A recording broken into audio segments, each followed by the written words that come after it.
Sirene mobil polisi memecah suasana damai sore hari di halaman rumah besar itu. Kerumunan tetangga berteriak marah memanggil agar pernikahan sesama jenis ini dihentikan, tanpa tahu bahwa pria yang berdiri sebagai pengantin utama adalah Wali Kota Budi Santoso sendiri yang selama ini mereka hormati dan pilih dalam pemilu. Budi berdiri tegak di depan pintu gerbang besi yang terbuka lebar, jas pengantinnya yang sederhana tapi rapi masih terlihat sempurna. Tangannya gemetar memegang tangan Andi Pratama, pria yang telah menjadi bagian hidupnya selama 5 tahun terakhir. Ini tidak mungkin, gumam seorang tetangga yang paling okal, Pak Hadi, sambil menunjuk ke arah dua pria itu dengan jari telunjuknya yang gemetar karena amarah. Polisi turun dari mobil dengan wajah bingung karena panggilan darurat tadi hanya menyebut pernikahan mesum di rumah wali kota. Budi menarik napas dalam-dalam, ingatannya melayang jauh ke belakang, ke desa kecil di pinggiran Surabaya tempat ia dibesarkan. Sejak kecil, ia selalu merasa berbeda. Ketika teman-temannya bermain bola dan membicarakan gadis-gadis, Budi lebih suka duduk di bawah pohon mangga membaca buku dan diam-diam memperhatikan kakak kelasnya yang tampan. Keluarganya yang taat agama sering mengingatkan bahwa laki-laki harus menikah dengan perempuan, membangun keluarga, dan melanjutkan garis keturunan. Ayahnya, seorang guru yang disegani, pernah berkata, "Budi, jangan pernah buat malu keluarga." Kata-kata itu seperti beban berat yang ia pikul sendirian selama bertahun-tahun. Di Universitas di Jakarta, ia mencoba menekan perasaannya dengan belajar keras, bergabung dengan organisasi mahasiswa, dan akhirnya terjun ke politik lokal. Karirnya naik pesat karena kecerdasannya dan kemampuannya berbicara di depan umum.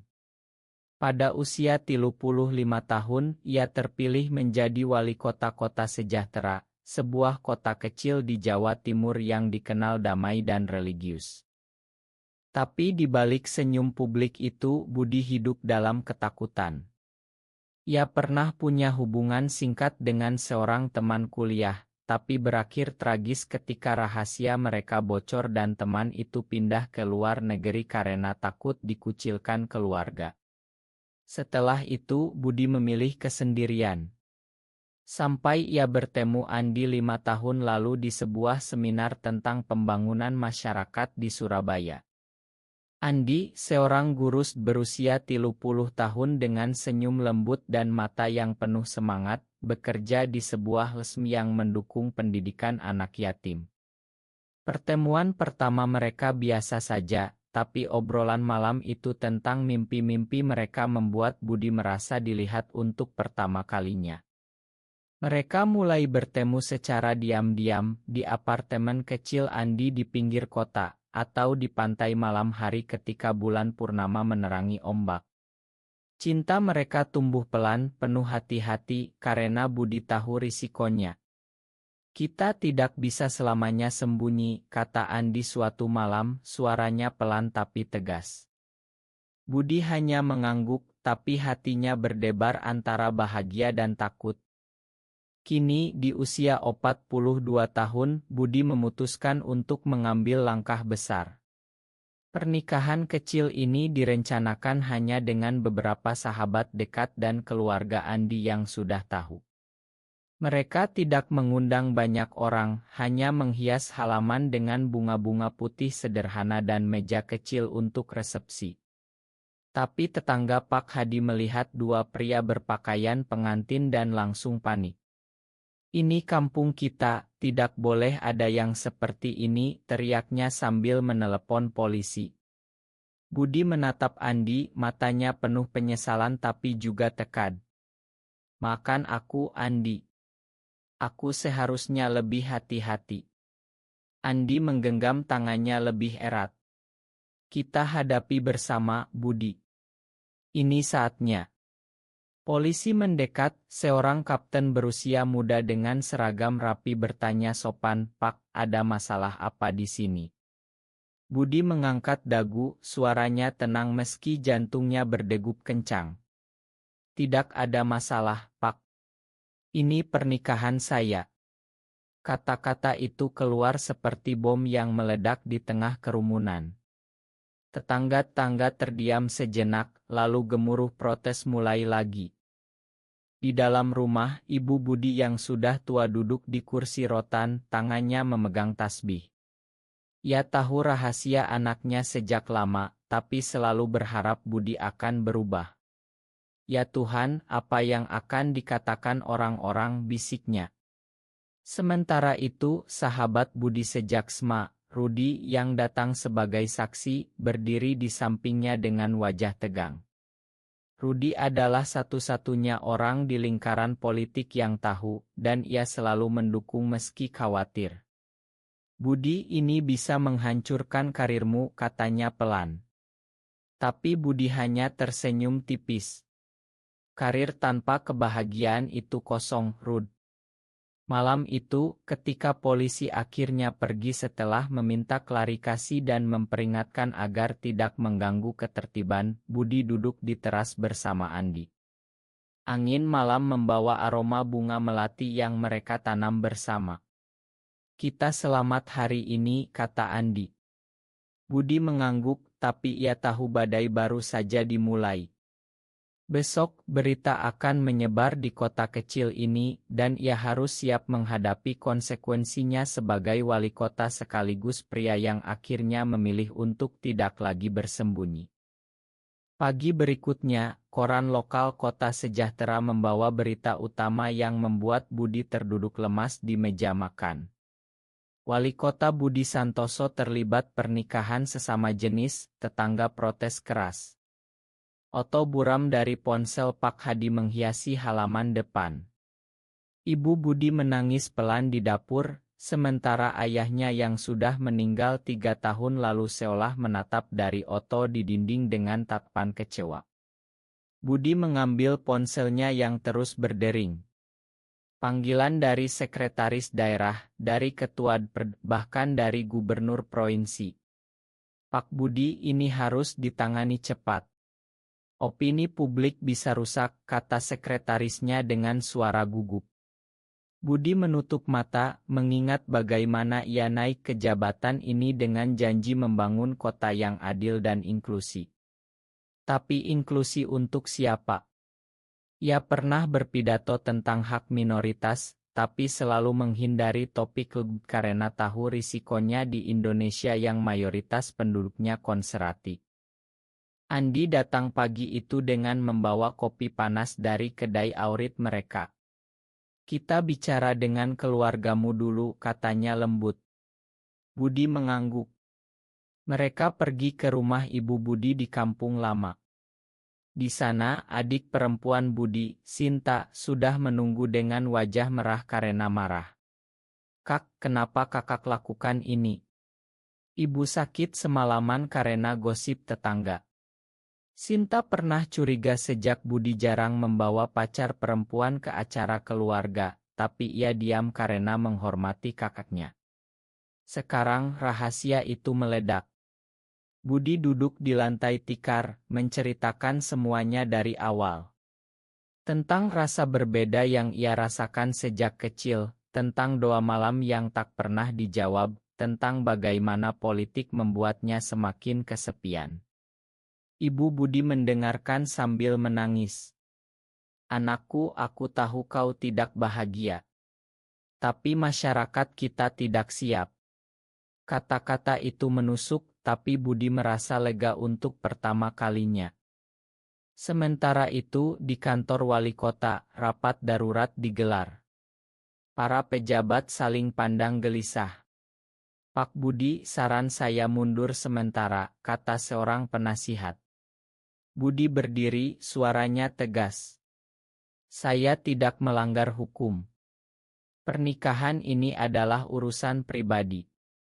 Tapi ia tahu, di Indonesia, hukum bukan satu-satunya yang berkuasa, opini masyarakat dan agama jauh lebih kuat. Malam itu, Budi dan Andi berjalan-jalan di taman kota yang sepi.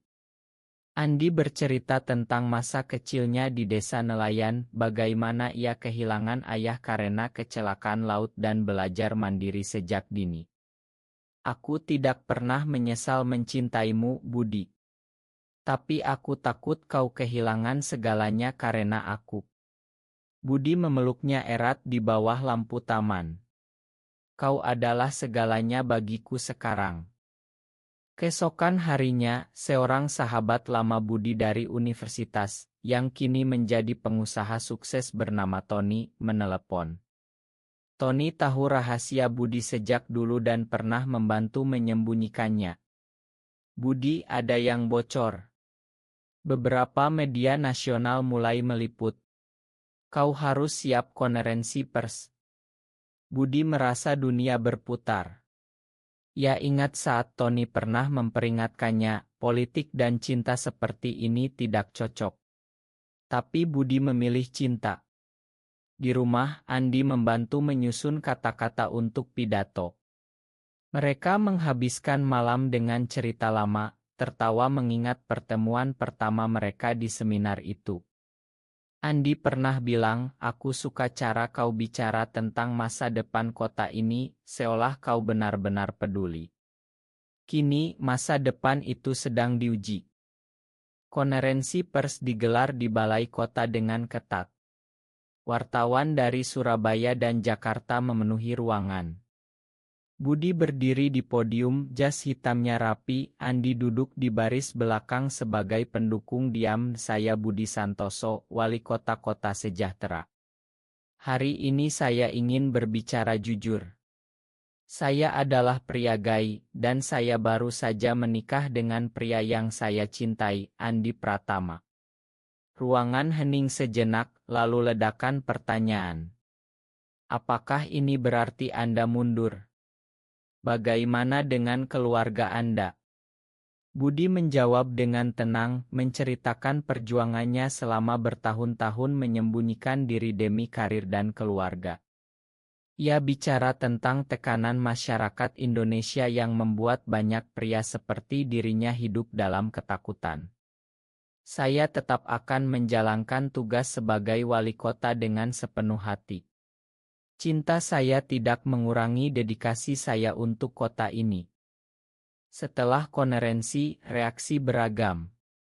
Beberapa warga mendukung secara diam-diam melalui pesan di media sosial, tapi mayoritas mengecam. Pak Hadi, tetangga yang memanggil polisi, mengorganisir demonstrasi kecil di depan balai kota. Kota kita tidak butuh pemimpin seperti ini, teriaknya. Budi menghadapinya dengan kepala tegak, meski hatinya sakit. Di rumah, ibunya mulai menerima pelan-pelan.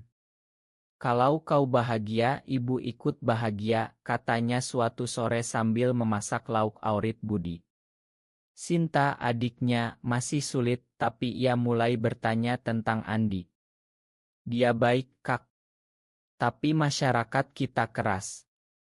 Andi menghadapi tekanan sendiri di sekolah tempat ia mengajar. Beberapa orang tua murid protes, tapi kepala sekolah mendukungnya karena Andi adalah guru teladan. Kita hadapi bersama, kata Budi setiap malam saat mereka berdoa bersama, meski doa mereka berbeda keyakinan tapi sama-sama memohon kekuatan. Suatu hari, seorang teman lama Budi yang dulu dekat, seorang politisi Riau bernama Hasan, mendekati Andi secara diam-diam. Anda tahu Budi hanya memanfaatkan Anda untuk citra baru, bisik Hasan. Andi marah, tapi keraguan kecil muncul. Ia ceritakan pada Budi malam itu. Apakah benar aku hanya beban? Budi memeluknya. Kau adalah alasan aku berani sekarang. Lasbat ke tahun pertama hubungan mereka membuat Budi tersenyum. Saat itu ia hampir menyerah karena tekanan pemilu. Andi yang mengajaknya ke pantai, duduk di pasir sambil bilang, cinta tidak perlu sempurna, tapi harus jujur. Kini kejujuran itu membawa badai, tapi juga cahaya. Di kantor, Budi bekerja lebih keras, mengusulkan program pendidikan inklusi untuk anak-anak dari keluarga broken home, meski tahu akan dikaitkan dengan isu pribadinya. Rudi, sahabatnya, datang berkunjung. Kau berubah, Budi. Lebih kuat. Demonstrasi semakin besar. Sebuah kelompok konserati dari luar kota datang, membawa spanduk dilindungi nilai keluarga Indonesia. Budi menerima ancaman ia telepon, tapi polisi kota melindunginya. Andi khawatir, mungkin kita pindah sementara. Tapi Budi menolak. Ini rumahku, kota ini yang aku bangun. Di tengah krisis, Budi menerima surat dari seorang pemuda di desa pinggiran yang mengaku juga gay dan terinspirasi oleh keberanian Budi. Pak, terima kasih. Saya tidak merasa sendirian lagi. Surat itu menjadi kekuatan baru bagi Budi. Ia mulai bertemu dengan kelompok kecil pendukung yang selama ini sembunyi di kota. Pertemuan rahasia di rumah Andi membuka matanya tentang berapa banyak pria Indonesia yang menderita dalam diam. Keluarga Andi datang berkunjung dari desa nelayan. Ayah Andi, seorang nelayan tua yang bijak, memeluk Budi. Anakku bahagia, itu cukup buat saya. Kontras dengan keluarga Budi yang masih berjuang. Ibu Budi akhirnya bertemu Andi secara pribadi. Jaga anakku, katanya sambil menangis. Sinta mulai melunak setelah melihat betapa Andi peduli pada kakaknya. Tapi pengkhianatan datang dari tempat tak terduga. Tony, sahabat lama, ternyata bocorkan sebagian cerita ke media untuk keuntungan bisnisnya sendiri. Ma, Budi. Bisnis sedang sulit, katanya saat dihadapi. Budi kecewa berat, tapi ia memakan. Pengkhianatan mengajarkan aku siapa teman sejati. Di tengah itu, Budi dan Andi merayakan ulang tahun hubungan mereka yang kelima secara sederhana. Mereka memasak bersama di dapur, tertawa mengingat momen-momen kecil. Andi bercerita tentang mimpi membuka sekolah khusus untuk anak-anak marginal. Budi mendengarkan, hatinya hangat. Kita akan lakukan bersama. Malam itu mereka berjanji untuk tidak pernah menyerah. Tapi esok paginya, surat pengunduran diri dari beberapa staf senior datang. Tekanan politik semakin kuat. Gubernur menelepon pribadi, Budi, pikirkan masa depanmu. Budi menjawab, masa depanku sekarang adalah bersama Andi dan kota ini. Perjalanan emosional Budi mencapai titik di mana ia menyadari bahwa menyembunyikan diri selama ini telah membuatnya kehilangan banyak tahun bahagia. Ia menulis jurnal setiap malam, mencatat perasaan syukur dan ketakutan. Andi membacanya suatu hari dan berkata, kau sudah dewasa, Budi. Bukan lagi anak desa yang takut. Kata-kata itu menyentuh. Di balai kota, Budi menggelar pertemuan terbuka dengan warga. Banyak yang datang, ada yang marah, ada yang penasaran. Ia bicara dari hati, tentang bagaimana setiap orang berhak bahagia tanpa menyakiti orang lain. Beberapa warga bertepuk tangan pelan. Puncak krisis datang ketika demonstrasi besar-besaran terjadi di depan rumah Budi. Ratusan orang berkumpul, ada yang melempar batu kecil ke pagar. Polisi berjaga ketat. Budi keluar ke teras, Andi di sampingnya. Saya menghargai pendapat kalian semua. Tapi saya tetap wali kota kalian. Saya akan terus bekerja untuk kota ini. Suara Budi tegar meski angin malam dingin. Pak Hadi maju ke depan, kami tidak mau pemimpin yang melanggar norma. Tapi di antara kerumunan, ada ibu-ibu yang diam-diam mendukung dan pemuda-pemuda yang mengangkat ponsel merekam untuk dibagikan. Media nasional live streaming. Malam itu, setelah kerumunan bubar karena hujan deras, Budi dan Andi duduk di ruang tamu yang gelap. Aku hampir menyerah hari ini, akui Budi. Andi memeluknya. Kau tidak sendiri.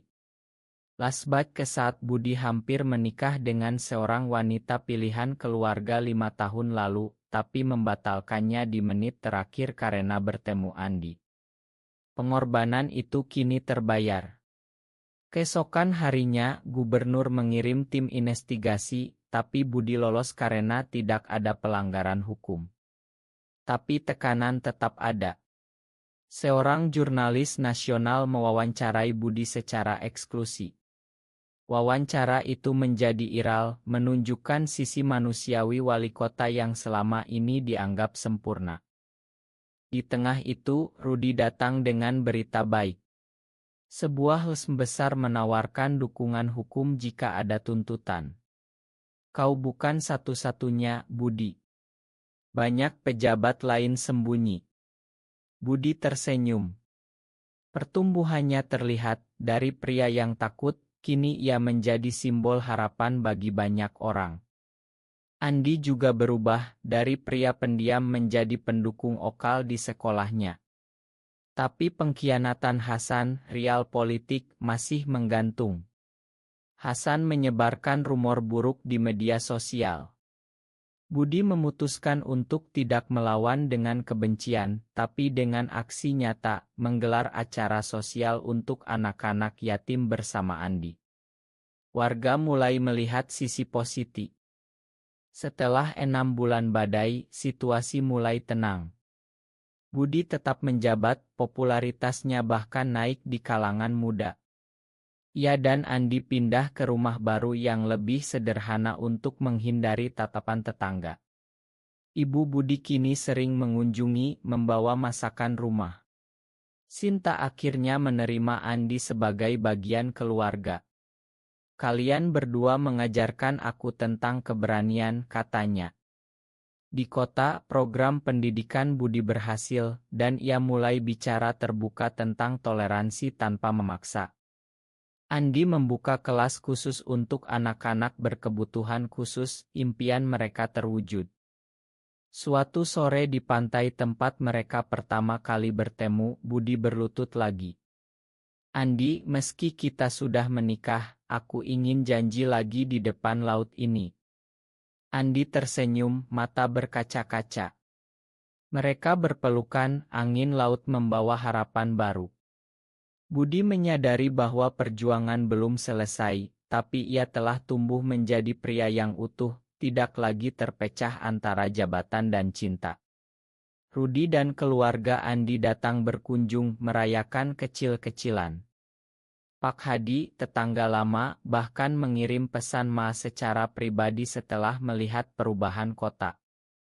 Budi kini sering bertemu dengan pemuda-pemuda yang terinspirasi, memberi nasihat. Jadilah dirimu, tapi dengan bijak. Perjalanan emosionalnya dari kesepian ke penerimaan mengubah tidak hanya hidupnya, tapi juga lingkungannya. Andi selalu di sisinya, pasangan yang setia. Di akhir hari, mereka duduk di teras, menatap bintang. Kita berhasil, kata Andi. Budi mengangguk. Ya, karena kita bersama. Apakah keberanian menjadi diri sendiri lebih penting daripada jabatan publik di masyarakat Indonesia? Benar atau salah?